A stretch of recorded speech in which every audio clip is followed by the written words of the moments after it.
Halo, jumpa lagi bersama saya, Dr. Wila Zuwardi. Kita di malam minggu, di libur panjang akhir tahun gitu ya.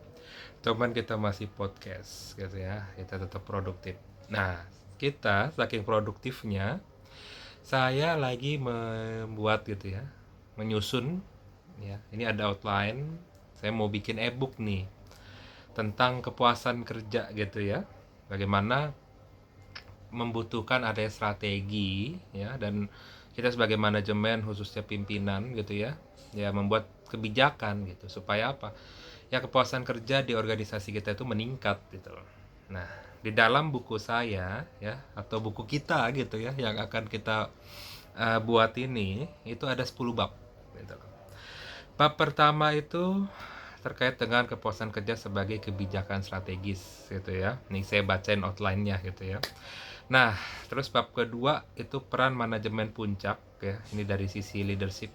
Yang ketiga itu adalah terkait dengan perancangan kebijakan SDM. Nah, alhamdulillah nih, tiga bab ini udah ada penulisnya gitu ya dari teman S3 saya, Ibu Nina Nurhasana dan juga teman-temannya gitu ya. Ibu doktor nih, luar biasa. Nah, yang bab 4 itu sistem penghargaan dan pengakuan. Nanti belum ada nih penulisnya buat teman-teman yang tertarik nih tentang bagaimana mau sharing pengalaman juga boleh. Jadi untuk penulis ini untuk praktisi juga boleh banget gitu ya.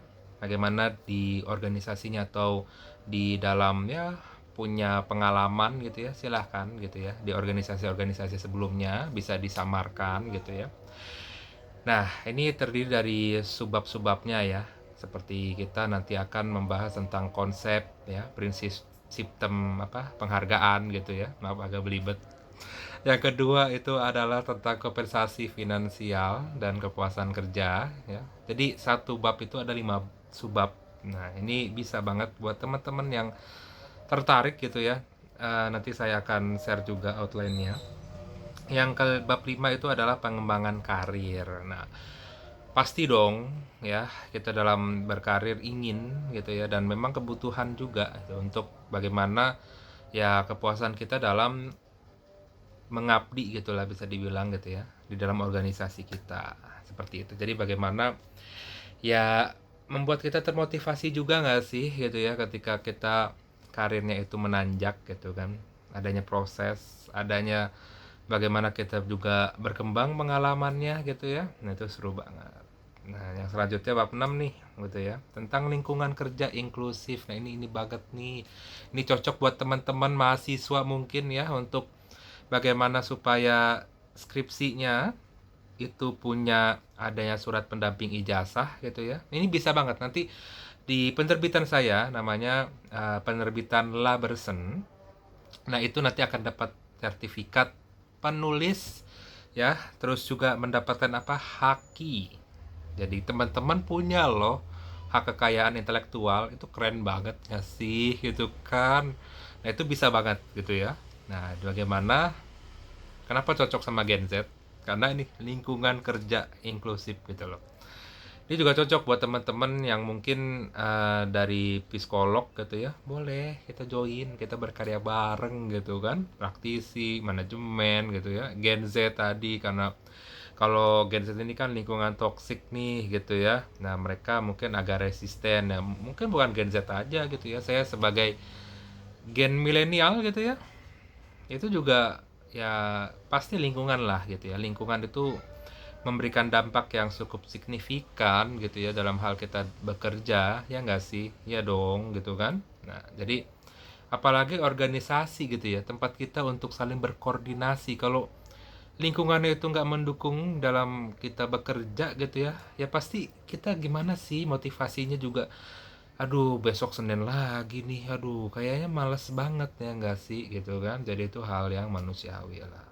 Oke, nah itu bisa tuh kita sharing-sharing gitu ya. Jadi apa namanya kita bisa apa meluangkan atau men-sharingkan gitu ya pengalaman kita gitu ya, apa yang memang ya kita hadapi dan bagaimana sih gitu ya, mungkin kita memberikan sedikit tips gitu ya. Nah, itu bisa banget gitu ya di dalam buku yang akan kita susun gitu ya. Nah, selanjutnya itu adalah manajemen perubahan ya. Sebelumnya nih sorry, ini bab 7 udah nih, komunikasi dan partisipasi karyawan gitu ya. Nah, ini alhamdulillah nih udah diisi oleh teman saya, teman yang terbaik beneran deh. Orangnya itu etos kerjanya wah sangat menginspirasi deh. Namanya Kak Lois ya, Kak Louis Christopher. Wah, ini keren banget sesuai dengan namanya ya kan. Nah, karena itu tadi udah ya, jadi mungkin ya kita skip dulu deh gitu ya. Nah, bab 8 itu adalah manajemen perubahan. Nah, perubahan ini pun juga akan mempengaruhi kepuasan kerja gitu ya. Nah, pastinya apa? Nah, terkait dengan perubahan ini mungkin ada beberapa pegawai yang resisten gitu ya, karena ya kita harus mengubah lagi nih metode kita, cara kita gitu ya, sistem kita gitu. Nah, tapi ketika perubahan itu memang membawa kebaikan, membawa kemudahan, membawa lebih agile gitu ya, maka itu akan meningkatkan kepuasan kerja gitu loh. Jadi nggak selamanya perubahan itu buruk gitu ya. Dan bahkan ketika tidak berubah sama sekali itu bisa menyebabkan ya ketidakpuasan gitu, karena ya pasti kita pun juga ada kejenuhan gitu ya. Kita butuh inovasi dalam hal ya mengelola organisasi tentunya gitu kan. Jadi seperti itu. Jadi bagaimana buat teman-teman nih yang inovator gitu ya, yang mungkin ahli di perencanaan atau apapun itu cocok banget untuk bab ini. Ayo dong kita berkolaborasi lah gitu ya sama orang-orang hebat gitu ya. Oke. Nah, terus ada bab 9 ya, evaluasi dan keberlanjutan program. Nah, ini cocok juga buat ya kita-kita sebagai akademisi ataupun juga praktisi gitu ya.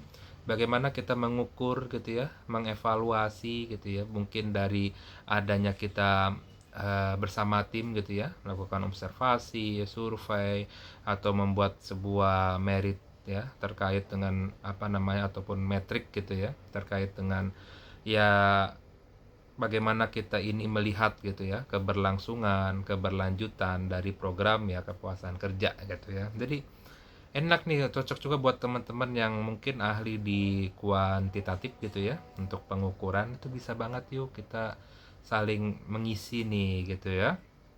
Nah, bab 10 bab terakhir ya tentang bagaimana adanya roadmap ya, roadmap tentang peningkatan kepuasan kerja. Jadi ya apa nih yang perlu kita bisa kembangkan gitu ya, atau apa sih yang mungkin perlu nih untuk kita gagas ke depannya gitu ya, karena di organisasi itu kan banyak ya, ada tentang pengelolaan SDM-nya atau terkait dengan operasionalnya atau mungkin terkait dengan ya lingkungan kerjanya apapun itu gitu ya. Nah, itu bisa banget gitu. Jadi teman-teman ya yang mau join itu bisa DM saya, bisa japri saya gitu loh ya. Jadi apa saya senang lah gitu ya kita bisa berdiskusi gitu ya, kita bisa menyusun buku ini ya, khususnya buku digital atau e-book ini gitu ya. Karena saat ini ya tergantung dari pembacanya sih. Cuman kalau menurut pribadi saya dari e-book itu dimana kita bisa membacanya di kantor, di transportasi umum gitu ya, yang mana ya melalui genggaman aja gitu ya. Kalau ya kita nggak meng-compare lah gitu ya. Jadi kembali lagi ke masing-masing membaca gitu ya. Cuman kalau menurut saya secara praktis gitu ya, itu e-book gitu ya. Mungkin ya setiap pembaca punya penilaian atau persepsinya masing-masing, yaitu dipersilahkan lah. Yang penting bagaimana kita bisa terus meningkatkan daya literasi kita gitu ya. Oke, itu aja. Saya tunggu DM-nya gitu ya. Saya tunggu japrinya gitu ya. Oke, saya apa namanya akan menyambut Anda, menyambut teman-teman dengan ya pokoknya asik deh pokoknya gitu ya. Oke, sampai jumpa. Saya dengan Dr. Billy. Wassalamualaikum.